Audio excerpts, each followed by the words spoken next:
le bal des débutantes n'était plus d'actualité depuis 2 ans, en raison de la pandémie causée par l'émergence de la Covid-19. La dernière édition remontait donc à 2019, notamment lorsque Stella Belmondo avait effectué une entrée remarquée à l'hôtel de luxe Shangri-La à Paris sous les yeux de ses parents. Mais le 25 novembre dernier, l'événement faisait son grand retour dans la capitale. Une soirée animée et présentée par Stéphane Bern, qui s'est montré très complice avec son chéri de 20 ans, son cadet, Yori Bayrès, ancien candidat à Mister Gay Europe 2007, et créateur du site de rencontre Le Cercle de Socrate. Un couple que l'animateur de France Télévisions avait officialisé en juin 2021 à l'occasion de la Marche des Fiertés. Les deux tourtereaux étaient parfaitement assortis dans de très élégants smokings noirs, comme le veut la tradition.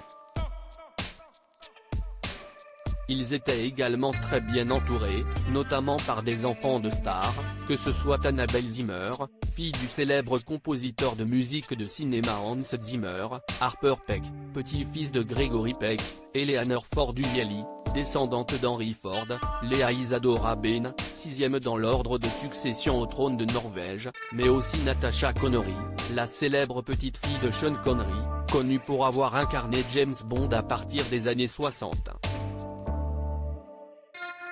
Soirée mondaine mais aussi caritative, un événement organisé pour la bonne cause, car les fonds levés ont été ou seront reversés à l'Association pour la recherche en cardiologie du fœtus à l'adulte de l'hôpital Necker Enfants Malades, et à la World Central Kitchen, une ONG fournissant des repas aux victimes de catastrophes naturelles.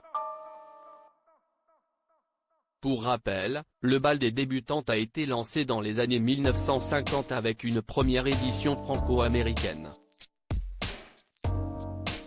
Il rassemble des personnes d'origine aristocratique au cours d'une soirée, à laquelle est imposé un code vestimentaire pour les hommes et les femmes. Si la version du roi George III avait pris quelques rides, Ophélie Renoir avait réussi à la dépoussiérer dans les années 1990.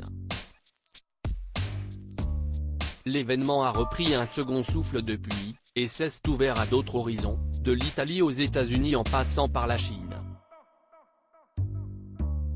Il attire notamment désormais les plus grandes personnalités du cinéma, notamment de Hollywood.